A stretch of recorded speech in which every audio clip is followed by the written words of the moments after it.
Hello everyone, we're here at the CMT Symposium 2018. My name is Glenn Williams. I'm here with Brian Shannon. Brian, very nice to meet you. Great to meet you, Glenn. So I wanted to kind of give you, and for the viewers, the benefit of the viewers, from what I understand about you, you are an active trader, investor, author, entrepreneur, but I wanted to at least give you an opportunity to maybe give a little bit of your background.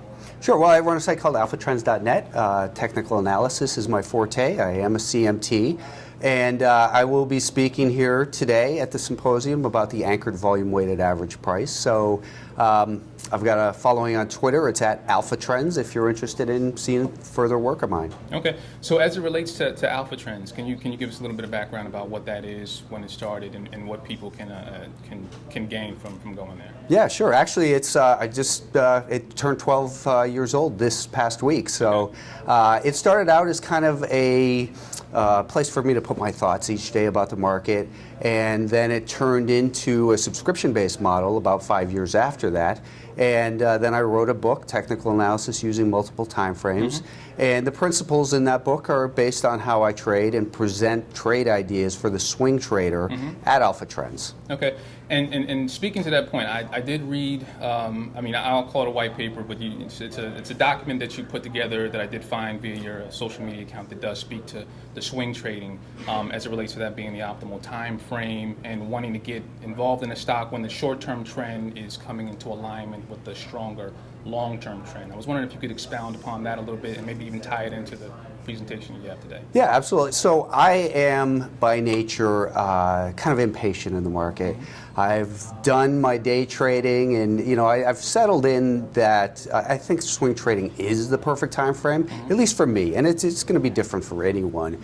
That's why I posed it as a question. But a swing trade can be anywhere from a couple days to maybe a couple weeks, and what I look for is what you described is an alignment of time trends on multiple time frames. It's actually the name of my book as well. Okay. So I'm looking for an established trend and then a pullback. I don't want to buy the pullback. I think that buying the pullback gives too much faith in that it will settle down and it won't continue to pull back. Right. And with the recent volatility, I think that point is made a little bit clearer for people. But instead, on the shorter term time frame, it starts to settle down a little bit for a day or two, starts to find some support and resistance levels that you can start to then establish your risk reward against and say, I'm going to enter if it gets above 23.5, but if it breaks below this recent low of 22.70, then I'm out. So that's, and then allow the stock to work and use the definition of trend to raise my stops up underneath the successive higher lows on the time frame I'm engaged. Understood. Now, how does that? And you mentioned your presentation today is in regards to anchored weighted volume average. Right. So what type of tools? And I'm speaking as it relates to using technical analysis to gain an edge. In conjunction with that, what other tools do you use in technical analysis to get the entry points that you were just speaking of? Well, again, it's actually pretty simple. I use multiple time frames first. I'll identify the trade candidate on a daily or weekly time frame just to see what the trend is overall. Then I'll drill down to a shorter term time frame, let's say 30-minute candles over the last month. Okay. That way I can see levels of support and resistance, forming. I can kind of get the basis for what is my potential upside in a long trade versus what my stop might be. Okay. And then when it comes time to execute the trade, I'll do that on a shorter term time frame. I'll go down as low as even a 1-minute chart for that day of entry. Okay. And the volume weighted average price, let's say from the prior peak, once the stock comes down and gets above that volume weighted average price, it tells me the pullback is over. That on average, since the stock began pulling back, now the average participant is making money. So now the buyers firmly have control. We can objectively see that with that analysis technique.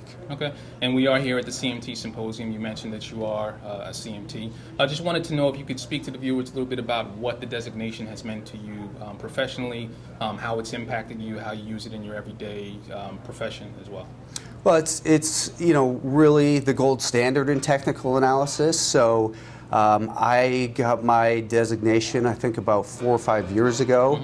And it's really opened my mind and world to different and new analysis techniques.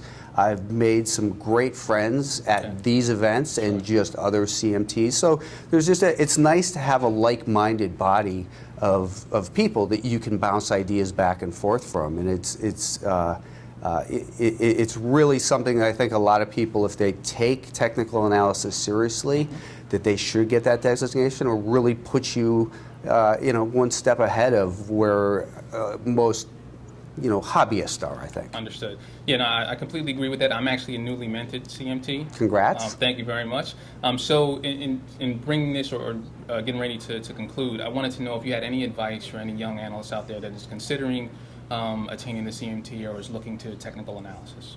Well, study multiple, schools of analysis, and that's what's great about getting the CMT is you're exposed to Elliott wave, point and figure, candlesticks, you name it. You're exposed to that, and no one expects you to integrate all of that material that you learn into your, where you choose your path to go. It's a huge body of work where you can veer to different paths. So expose yourself to each area as the CMT program kind of forces you to do, and then figure out what analysis techniques work best for your personality and for your time frame, and never stop learning. There's always new stuff out there, new ways of looking at the data and using it, most importantly, to make money. Don't get bogged down in the analytics of it, but say, how do I practically apply this? We're trying to make money in the market. Sure. And then finally, if you could just explain or tell people where they can find you, your website as well as your any social media presence. Sure, it's alphatrends.net and at alphatrends on Twitter. I've got a Facebook page I don't really pay much attention to, but I think I do LinkedIn once in a while. But Twitter's the main way, I would say. Okay. Thank you very much for your time, Brian. Great Thanks, to meet you. Glenn. All right.